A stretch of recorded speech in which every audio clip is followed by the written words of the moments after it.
जिला अध्यक्ष मोहनलाल जी से कहा कि मुझे आपसे कुछ बातें करनी है अपने पद को लेकर। इसने कहा बस एक बार मेरे साथ हम बिस्तर हो जाइए। महिला सम्मान की बात करने वाले बीजेपी नेता की एक और पोल खोल वीडियो देख। बीजेपी में शामिल एक महिला मोहनलाल कुशवाहा के ऊपर एक गंभीर आरोप लगा रही है। क्या सच में यही महिला सम्मान है? वीडियो को देखिए। मैंने जिला अध्यक्ष मोहनलाल जी से कहा कि मुझे आपसे कुछ बातें करनी है अपने पद को लेकर। तो मोहनलाल जी ने कहा कि ठीक है, आइए बैठते हैं, बात करते हैं। इन्होंने मुझे बुलाया, मैं गई भी, अपनी बात रखने के लिए, करने के लिए मैं गई भी। चूंकि मुझे भी काम कर रही थी तो आगे बढ़ने की लालसा तो हर किसी को होती है, मुझे भी थी। मोहनलाल जी ने मुझसे कहा कि दीपाली जी, मैं आपको जिला उपाध्यक्ष बना दूंगा तो आप मुझे क्या देंगे?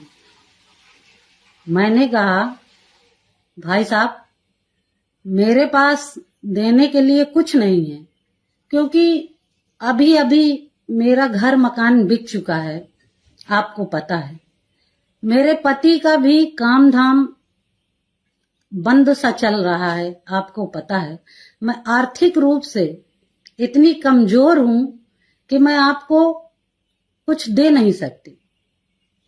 मोहनलाल जी ने कहा, अरे दीपाली जी, आपके पास देने को बहुत कुछ है।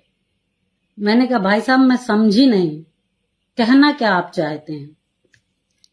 इन्होंने कहा आप समझदार हैं, आपको मुझे बताने की आवश्यकता नहीं है, आप इशारों को समझिए। मैंने कहा भाई साहब, मैं ना तो इशारों में बात करती हूँ, ना मुझे समझ में आता है ये सब। आप खुलकर बताइए, यदि करने योग्य होगा तो मैं जरूर करूंगा।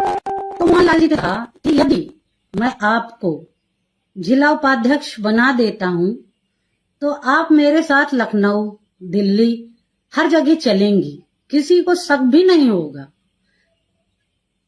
बस एक बार, मैं कैसे इस बात को बोलूं, मुझे खुद समझ में नहीं आ रहा।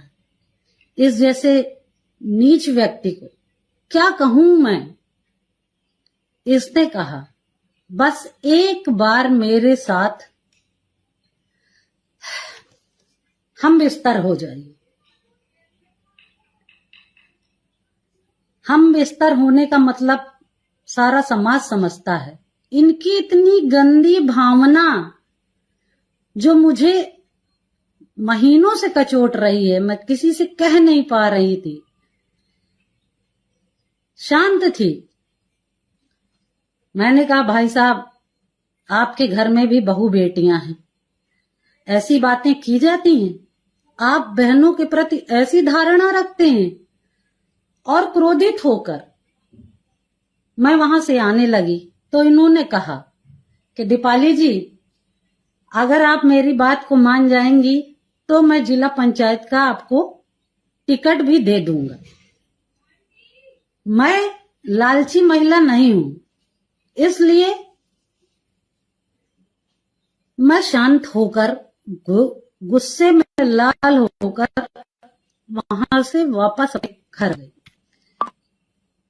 इतना सब कुछ इनने कहा, उसके बाद भी मैं निरंतर प्रयास करती रही कि जहां मैंने 10 साल दिए, उस 10 साल को मैं व्यर्थ ना गंवाऊं, काम करती रहूं।